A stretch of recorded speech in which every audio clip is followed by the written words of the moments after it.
Welcome back to DSR, and we're ranking the Barbarian subclasses now. This is the Berserker we're going to start with, which is all about violent fury. It's a very fun one, and each of the classes presented in the player's handbook have at least one subclass that's really just doubling down on what the class is. It's just kind of more of that class.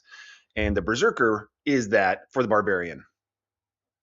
As a reminder, this is how I define the different roles that I talk about, and this is relevant for how I rank everything.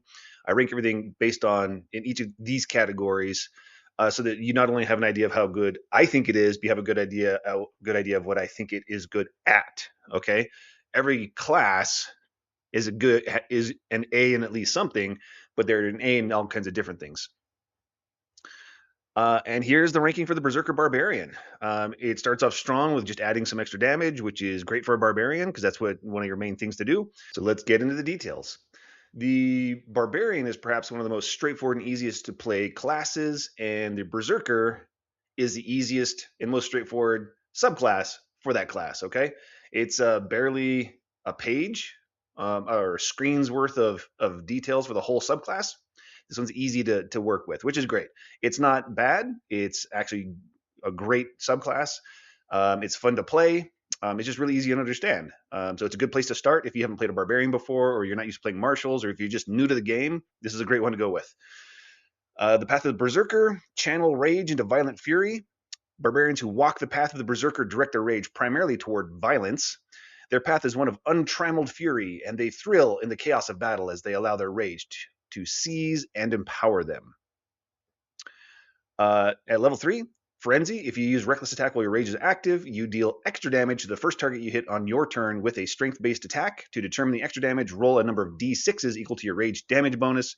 Add them together. The damage has the same type as the weapon or unarmed strike used for the attack. All right, so there's a few interesting callouts. First off, you have to use Reckless Attack and Rage, right? You have to have both of those active. The extra damage only applies on strength-based attacks, so it must be an unarmed strike or a melee attack with a melee weapon, or a thrown ranged attack with a melee weapon. So this does work on your javelins and hand axes if you want to throw those, and this can turn you into a pretty decent range damage dealer. And if you want to actually play this character that way, where you fully spec into being a range damage dealer, be sure to tell your party, because if you just say that you're playing a Barbarian, everyone's going to assume you're a frontliner. Okay. And if you're not going to be a frontliner and you're going to be a range damage dealer, you need to make sure they know that. You shouldn't be disallowed from playing it that way. There's nothing wrong with playing it as a ranged attacker. It's just that everyone's going to assume that you're a frontliner. Okay, that's the issue. So just make sure you talk with the rest of the party, and then everyone understands, and the whole party is going to work well together. There is no ideal party composition.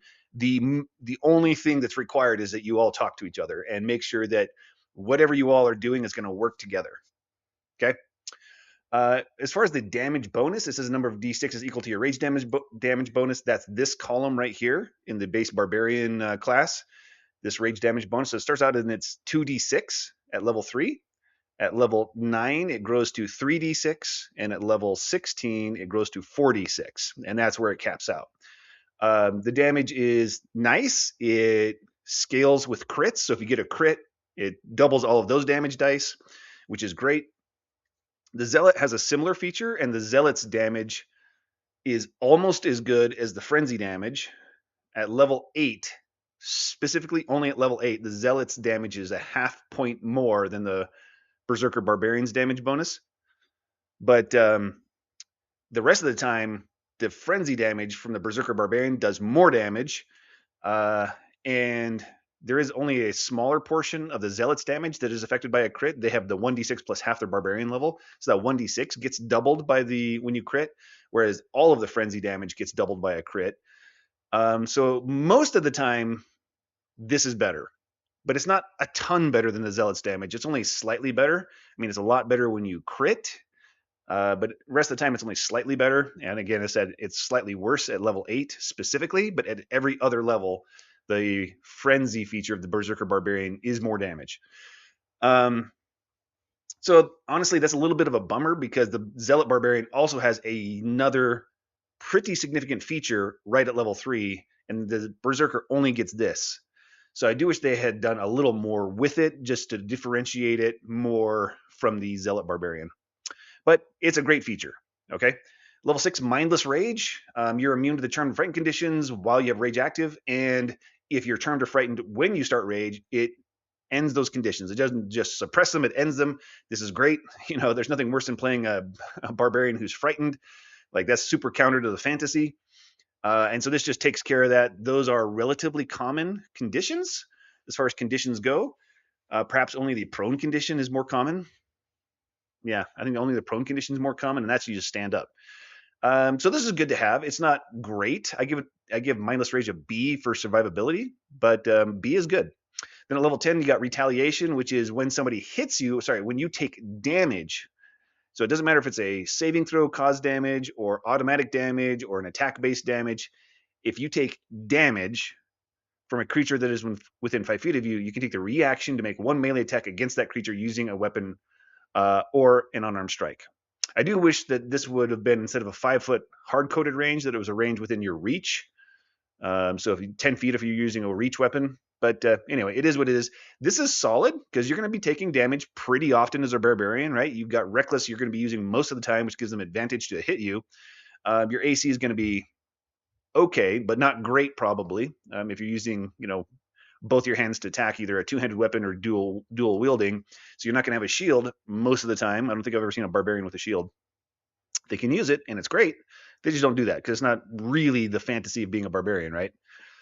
So you're going to get hit pretty often, and when you get hit, you can just retaliate. So this is just a good way to just weaponize your reaction all the time. And because of this, you might not want to take the Sentinel feat unless your DM allows you to swap feats out like I do. When you level up, I let you swap one feat.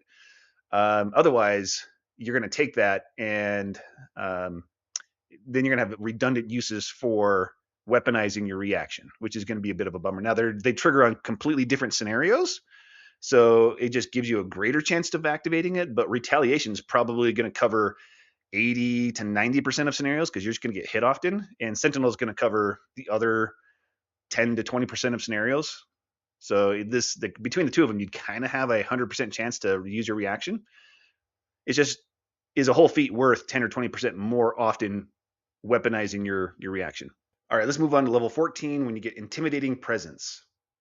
Intimidating Presence. As a bonus action, you can strike terror into others with your menacing presence and primal power. When you do so, each creature of your choice in a 30-foot emanation originating from you must make a wisdom saving throw using the standard calculation for DC.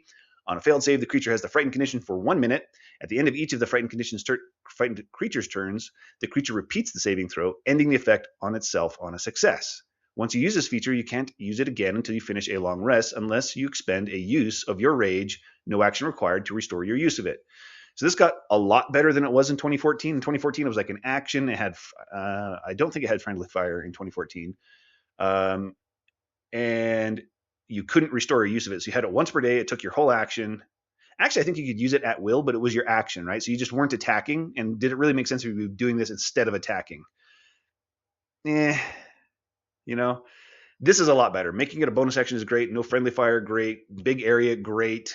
Lasts 1 minute, great. And you're going to restore your use of it by expending a bonus action.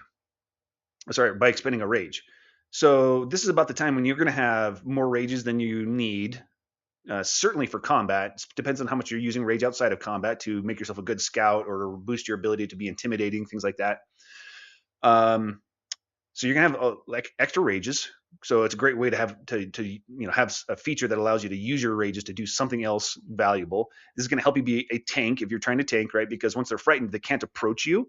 And if you can structure the battlefield so that they can't just walk around you, you can now control the battlefield. Especially if you've got like a push mastery or topple. And this is maybe why you'd want Sentinel, right? Is they're trying to if they try to go around you, you can just topple them and then they not topple them, hit them with Sentinel, reduce their speed to 0, things like that.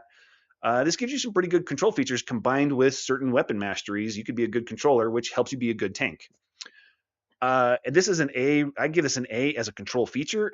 Overall, I don't think this turns you into an A ranked controller because most classes and characters, subclasses that are A ranked controllers overall have more than one good control features, right? And then you're just going to have one good control feature, and then your weapon masteries, which are kind of like some of them are control features. They're kind of weak control features, but they're free to use and easy to use. which is kind of the point of them. Yeah, so this is good.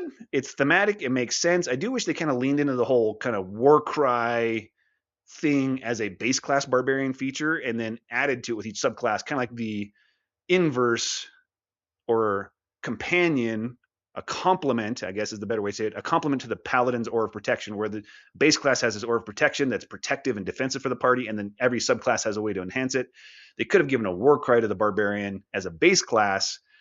Maybe I would, shooting from the hip, I would say the war cry would give you all of your allies access to your rage damage bonus, so they all have that rage damage bonus. Would have been cool. And then every subclass has a way to enhance that war cry with some way, and this could have been your enhancement to that war cry, maybe. Although that's combining a support feature with a control feature, which I'm generally against because it causes a conflict because you often don't want to use a control feature at the same time as a support feature. You're in different scenarios for when you want to use those, and that ties them together, especially since it's a limited resource. Since you're going to want to, it kind of causes the scenario where you're going to want to wait to use it until you can benefit from both aspects of it at the same time. But yeah, I don't know. Maybe they could have found a way to make that all work. It would have been cool. Anyway, I still think this is a great subclass. I think, and by still don't doesn't imply anything. This is a great subclass. It is easy to use. It is strong. It is powerful, and it just doubles down on what the barbarian is, which means it's even more so easy to use and straightforward. And let's end with seeing the rankings again, just so that you can now that you've seen me talk through them, you see the ranking again, how I rank these. Frenzy is a good feature. I give it a B for tanking because tanking isn't just about dealing damage, although dealing damage is part of tanking, right? Being able to generate threat. If you don't have some sort of direct taunt type ability, then generating threat is your next best tanking strategy. And so this is a damage boost. It's also great because for frontliners, skirmishers, and range, because damage is core to those roles. Mindless Rage is a B ranked survival feature. Not that it's not, it is good. So don't think it's not good. It's good. It's not great.